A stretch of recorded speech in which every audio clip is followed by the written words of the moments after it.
प्यारे भैया बहन, आज का दिन आप सभी के लिए मंगलमय हो।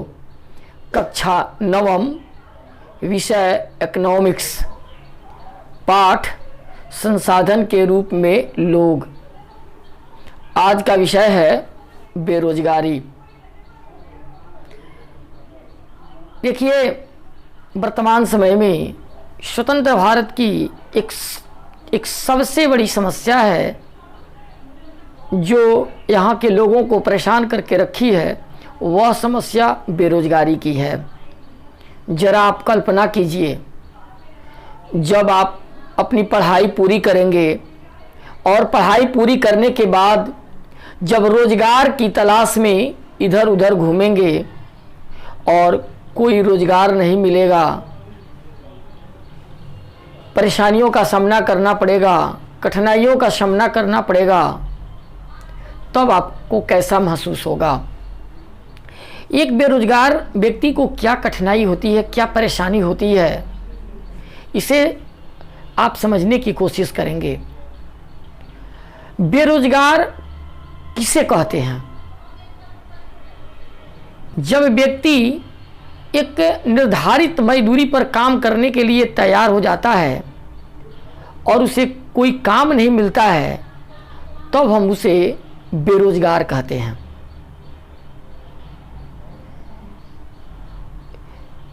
इस बेरोजगार में जो श्रम बल है, जो कार्य बल की जनसंख्या जो है, उसी को केवल शामिल किया जाता है। इसे आप समझ लीजिए कि बेरोजगार कौन लोग कहलाते हैं। हमारे देश में बहुत अधिक जनसंख्या है और अधिक जनसंख्या में क्या पूरे देश की जनसंख्या को बेरोजगार मान लें? ऐसा नहीं है। सामान्य रूप से आप समझ लीजिए कि जन्म लेने से लेकर और 14 वर्ष तक के उम्र के जो भी बालक बालिकाएं होते हैं, जो काम नहीं करते हैं, सिर्फ अपना काम करते हैं, वह बेरोजगार कहलाते हैं। ऐसा नहीं है, वह बेरोजगार नहीं है और रोजगार वाले भी नहीं है, उनको अलग रखा गया है। एक घर में आपकी जो माँ काम करती है लेकिन बाहर जाकर के काम करने की इच्छुक नहीं है, तो वो भी बेरोजगार नहीं है। बेरोजगार कौन है? 15 वर्ष से उम्र से लेकर और 59 वर्ष तक के उम्र वाले लोग में अगर जिन लोगों को कोई रोजगार नहीं मिलता है, वे लोग बेरोजगार कहलाते हैं। आपको बताएं, बेरोजगारी के कितने प्रकार होते हैं। सामान्य रूप से भारत में ग्रामीण क्षेत्र और शहरी क्षेत्र दोनों क्षेत्रों में बेरोजगारी पाई जाती है और दोनों क्षेत्र की बेरोजगारी में कुछ अंतर है। ग्रामीण क्षेत्रों में मुख्यतः 2 प्रकार की बेरोजगारी पाई जाती है। एक है मौसमी बेरोजगारी, दूसरा है प्रच्छन्न बेरोजगारी। उसी प्रकार से शहरी क्षेत्रों में भी मुख्यतः 2 प्रकार की बेरोजगारी पाई जाती है। एक है औद्योगिक बेरोजगारी और दूसरा है शिक्षित बेरोजगारी। तो हम आपको आज सबसे पहले ग्रामीण बेरोजगारी में आता है मौसमी बेरोजगारी। मौसमी बेरोजगारी किसको कहते हैं, आप इसे समझिए। भारत एक कृषि प्रधान देश है और कृषि प्रधान देश होने के कारण यहाँ के अधिकतर लोग कृषि पर आधारित हैं, खेतों में काम करते हैं।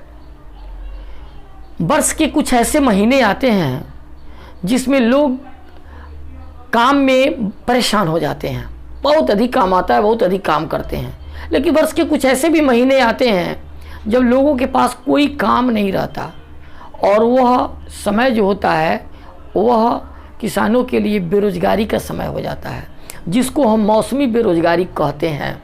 यानी किसी खास मौसम में जब किसानों को कोई काम नहीं मिले, कोई रोजगार नहीं हो, उसको हम मौसमी बेरोजगारी के नाम से जानते हैं। आज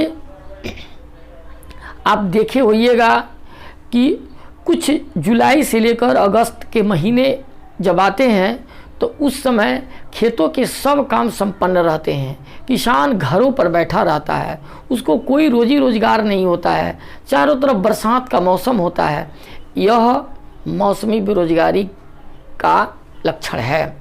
यही है मौसमी बेरोजगारी। इसके बाद हम आपको बताएंगे प्रच्छन्न बेरोजगारी। प्रच्छन्न बेरोजगारी को छिपी हुई बेरोजगारी भी कहते हैं या गुप्त बेरोजगारी भी कहते हैं। यह क्या है? हमने आपको पहले ही बताया कि भारत जो है एक कृषि प्रधान देश है। यहाँ के अधिकतर लोग खेती पर निर्भर हैं। इस प्रच्छन्न बेरोजगारी को हम एक छोटे से उदाहरण के माध्यम से आपको समझाने का प्रयास करेंगे। एक पिता और उसके 2 पुत्र एक जमीन के टुकड़े पर काम करते हैं, अपने खेतों में काम करते हैं, लेकिन कुछ दिन के बाद उसके 2 बच्चे और तैयार हो जाते हैं और उनको कोई अन्य रोजी रोजगार नहीं मिलता है। वह भी उसी खेती पर, उतने ही खेती पर सहयोग करने लगते हैं, काम करने लगते हैं। यानी पहले 3 लोग काम करते थे, अब 2 लोग और आ गए, अब 5 लोग उसी ज़मीन के छोटे टुकड़े पर काम कर रहे हैं। इससे उत्पादन में न कोई वृद्धि हुई और न इस पे उत्पादन में कोई ह्रास हुआ, लेकिन सभी उसमें काम कर रहे हैं। ऐसा प्रतीत होता है कि इसमें कोई बेरोजगार नहीं है, सब कुछ न कुछ करते ही है। लेकिन अगर उसमें से 2 आदमी को अलग हटा दिया जाए और 3 ही आदमी को उस खेती में लगे रहने दिया जाए तो उत्पादन में कोई प्रभाव नहीं पड़ेगा, खेती पर कोई प्रभाव नहीं पड़ेगा। और 2 अतिरिक्त आदमी जो अभी तक उसमें दिख रहे थे, काम करते हुए नज़र आ रहे थे, वो निकल गए, तब भी खेती पर कोई प्रभाव नहीं पड़ा। उसी को हम कहते हैं छिपी हुई बेरोजगारी या प्रच्छन्न बेरोजगारी। अब आता है कि औद्योगिक बेरोजगारी, जो शहरी क्षेत्रों में प्रायः मिलता है। कुछ ऐसे उद्योग हैं जिसमें काम करने वाले जो लोग हैं, किसी खास समय में उस उद्योग से बंद हो जाने के कारण उनका रोजगार स्वतः चला जाता है। जैसे चीनी मिल को आप देखे होइएगा, चीनी मिल एक मौसम के अनुकूल चलने वाला उद्योग है। जब गन्ना का उत्पादन होता है और जब गन्ना रहता है तब वह चलता है, लेकिन जब गन्ने की समाप्ति हो जाती है, जब गन्ना की पेराई बंद हो जाता है, तो बहुत सारे वर्कर उससे मिल से बेरोजगार हो जाते हैं। उसी प्रकार से चावल के सेलर, जब चावल का उत्पादन होता है तो बहुत सारे लोग काम करते हैं, लेकिन वही जब चावल का उत्पादन बंद हो जाता है तब कुछ लोग बेरोजगार होते हैं। इसको हम औद्योगिक बेरोजगारी के नाम से जानते हैं। एक आता है, अब आता है सबसे महत्वपूर्ण शिक्षित बेरोजगारी। आज हमारे देश में सर्वाधिक जनसंख्या जो है सेकेंडरी, स्नातक और स्नातकोत्तर की शिक्षाएं लेकर के, बड़ी बड़ी डिग्री प्राप्त करके घूम रहे हैं लोग। कोई रोजगार नहीं मिल रहा है। सेकेंडरी पास करने वाले से अब अधिक संख्या जो है स्नातक और स्नातकोत्तर डिग्रीधारियों की हो गई है। शिक्षा प्राप्त कर लिए, रोजगार के तलाश में इधर उधर घूम रहे हैं, कोई रोजगार नहीं मिल रहा है, बेरोजगार पड़े हुए हैं। उसको हम शिक्षित बेरोजगारी कहते हैं। लेकिन जो तकनीकी और कौशल की ज़रूरत है वह मिल नहीं रही है, और जो शिक्षा है वह हमारे कार्य के लिए उपयोगी नहीं है। तो इसी कारण से अधिक शिक्षित लोग बेरोजगार पड़े हुए हैं। इस बेरोजगारी का प्रभाव क्या हमारे ऊपर है? आज हमारे देश में देखिए तो बेरोजगारी का बहुत बुरा प्रभाव भी है। आज जो लोग बेरोजगार हैं, जो कोई काम नहीं है, उनको कोई रोजगार नहीं मिल रहा है, वो हमारे देश की जनसंख्या की गिनती में है। और देश की जो आमदनी हो रही है, जो उत्पादन हो रहा है, वह उस जनसंख्या के कारण घट रहा है। आय, देश की आय बढ़ नहीं रही है। एक कारण ये हो गया। दूसरा, जो हमारे देश का उत्पादन होता है, उस उत्पादन में उन बेरोजगार लोगों का भी अपना हिस्सा है, जिसके कारण हमारे देश के ऊपर वो लोग बोझ बन करके पड़े हुए हैं। ये बहुत बड़ी हमारी देश की समस्या है। एक तीसरा कारण और भी है कि जो बेरोजगार लोग हैं वो सामाजिक और राजनीतिक रूप से तनाव पैदा करते हैं। उनको कोई काम धंधा नहीं है और समाज में रहते हैं और राजनीति करते हैं और तरह तरह के विसंगति और तनाव पैदा करते हैं समाज में। वो भी एक दुष्प्रभाव है। आज बेरोजगारी की दर जो है हमारे देश में अन्य देशों की अपेक्षा कम मानी गई है, आंकी जाती है। क्यों? जनसंख्या तो हमारे देश की अधिक है। इसका कारण यह है कि हमारे यहाँ अधिकतर लोग जो हैं निम्न से निम्न और अधिक से अधिक आय वाले कार्यों में लगे रहते हैं, जिसके कारण यह बेरोजगारी की दर जो है कम प्रतीत होती है, कम महसूस होती है। अपने देश को विकास करने के लिए, अपने देश को आगे बढ़ाने के लिए हम सभी को स्वरोजगार उत्पन्न करना होगा और स्वरोजगार उत्पन्न करके किसी न किसी कार्य में लगना होगा। देश का विकास होगा, देश का उत्पादन बढ़ेगा।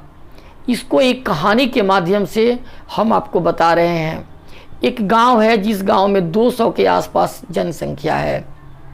कोई पढ़ा लिखा लोग नहीं, सब लोग खेती पर काम कर रहे हैं, उसी में रहते हैं। एक बालक जो पढ़ाई करता है और पढ़ाई करने के बाद एग्रीकल्चर की डिग्री धारण करता है, एग्रीकल्चर की डिग्री ले करके आता है अपने गांव लौटकर, तो वह खेती के कार्यों में विकास करता है। एक ऐसे यंत्र का निर्माण करता है जिससे खेती में बहुत ज़्यादा सहयोग मिलता है और उसको देख करके गांव के अन्य लोग भी उससे प्रेरणा लेते हैं। वह गांव के लोगों के लिए उस तरह के मशीनों का विकास करता है और सभी लोगों का उत्पादन जो है बढ़ जाता है। गांव के लोगों को उससे प्रेरणा मिलती है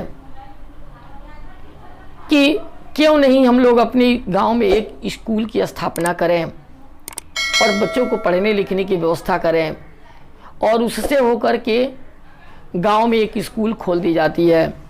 स्कूल खुलने के बाद उस गांव के 10-15 बच्चे पढ़ते हैं, एक व्यक्ति को रोजगार मिलता है और वह व्यक्ति जो है पढ़ाने का काम शुरू कर देता है। 10-15 बच्चे पढ़ने लगते हैं। उसी गांव में एक ब्याही हुई दुल्हन आती है जो एक सिलाई का काम सीखी है। वह जब अपने ससुराल उस गांव में आती है तो वह कपड़े सिलाई करने का काम शुरू कर देती है।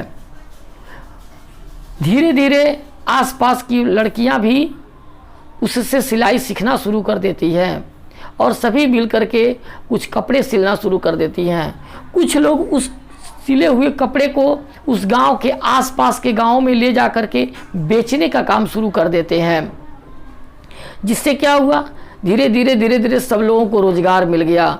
कोई कपड़ा सिलाई करता है तो कोई कपड़े की बेचाई करता है, बेचने का काम करता है। धीरे धीरे पूरे गांव की आमदनी बढ़ जाती है, खेती का उत्पादन बढ़ जाता है और स्वरोजगार उत्पन्न हो जाता है और गांव अंत में बड़ी ही खुशहाल और संपन्न बन जाता है। तो हम यही कहेंगे कि आज के समय में आप बेरोजगार मत बनिए, खुद स्वरोजगार उत्पन्न करके और स्व उत्पादन का कार्य कीजिए, स्वयं कार्य कीजिए और कार्य करके अपना उन्नति के साथ साथ देश का उन्नति कीजिए। तो आज के लिए इतना ही। अब आपको प्रश्न देते हैं, मौसमी और प्रचंड बेरोजगारी में क्या अंतर है? शिक्षित बेरोजगारी किसे कहते हैं? इन प्रश्नों को आप हल करेंगे, बनाएंगे। आज के लिए इतना ही। धन्यवाद।